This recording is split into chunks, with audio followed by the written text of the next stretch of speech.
ಿರುವ ಮೋದಿ ಮಾಜಿ ಪ್ರಧಾನಿ ದೇವೇಗೌಡರನ್ನ ಟಾರ್ಗೆಟ್ ಮಾಡಿದ್ರು. ನಾನು ಪ್ರಧಾನಿ ಆದ್ರೆ ನೀವು ಗುಜರಾತಿಗೆ ಬನ್ನಿ, ನಾನು ನಿಮ್ಮ ಮಗ ಇದ್ದ ಹಾಗೆ ನಿಮ್ಮ ಸೇವೆ ಮಾಡ್ತೀನಿ ಅಂತ ಹೇಳಿದ್ರು.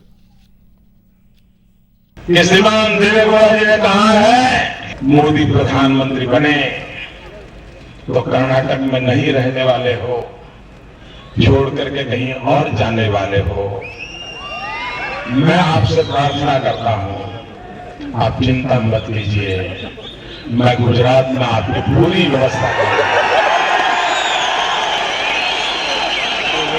आप ओल्ड एज होम में रहना चाहते तो वहां, आप मकान लेकर के रहना चाहते हो तो वहां, आप कोई फार्म हाउस में रहना चाहते हो तो वहां, मेरे अपने यहां आकर के रहना चाहते हो तो मेरे यहां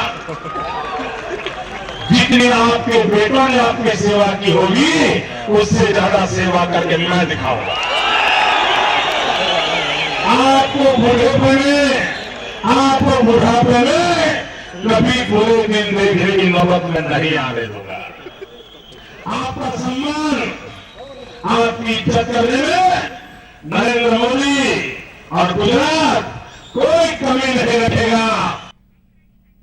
ಇನ್ನು ಮೋದಿಯ ಈ ಹೇಳಿಕೆಗೆ ಜೆಡಿಎಸ್ ವರಿಷ್ಠ ಡಿ ದೇವೇಗೌಡರು ತಿರುಗೇಟನ್ನು ಕೊಟ್ಟಿದ್ದಾರೆ.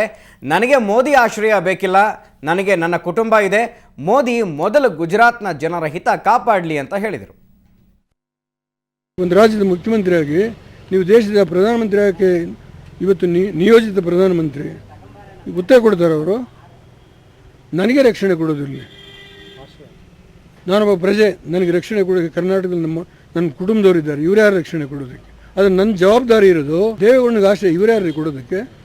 ಗೌರವದಲ್ಲಿ ಹೇಳ್ತೇನೆ, ಗೌರವಾನ್ವಿತ ಮುಖ್ಯಮಂತ್ರಿಗಳು ಅವರ ಆಡಳಿತಕ್ಕೆ ಮನಸ್ಸು ಬೇಸರ ಮಾಡಿಕೊಂಡು ಹಿರಿಯರಾದ ವಾಜಪೇಯಿ ಅವರು ಹೇಳಿದರು, rule of dharma you not followed, try to follow the rule of ಧರ್ಮ.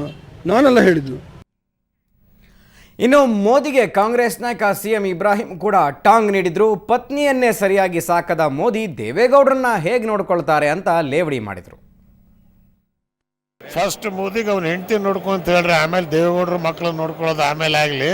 ಫಸ್ಟ್ ಧರ್ಮಪತ್ನಿ ಅಗ್ನಿ ಸಾಕ್ಷಿಯಾಗಿ ಏನು ಆಗ್ಯಾರ ಅವ್ರನ್ನ ನೋಡ್ಕೊಳ್ಳಿ, ಆಮೇಲೆ ಮಕ್ಕಳ ಕರ್ನಾಟಕದಿಂದ ಯಾರು ಮಕ್ಕಳು ಅನಾಥರಿಲ್ಲ. ದೇವೇಗೌಡರು ಮಕ್ಕಳಿಗೆ ನೋಡ್ಕೊಳ್ಳೋದಕ್ಕೂ ದೇವೇಗೌಡರಿಗೆ ಶಕ್ತಿ ಇದೆ, ಕರ್ನಾಟಕ ಜನರಿಗೆ ಶಕ್ತಿ ಇದೆ. ನಮ್ಮಲ್ಲಿ ಯಾರು ಇವನ್ ಯಡಿಯೂರಪ್ಪನ ಮಕ್ಕಳಿಗೂ ಹೋಗಬೇಡ ಅಂತೀವಿ ನಾವು.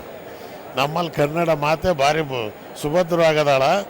ಇವತ್ತಿನ ದಿವಸ ನಾವ್ಯಾರೋ ಎಲ್ಲಿಗೂ ವಲಸೆ ಗುಳೆ ಹೋಗ್ಬೇಕಾದಿಲ್ಲ. ಕರ್ನಾಟಕದಲ್ಲಿ ಎಲ್ಲರನ್ನೂ ನಿಭಾಯಿಸ್ಕೊಂಡು ಹೋಗ್ತಕ್ಕಂಥ ಶಕ್ತಿ ಈ ನಾಡಿನ ಮಣ್ಣಿಗಿದೆ.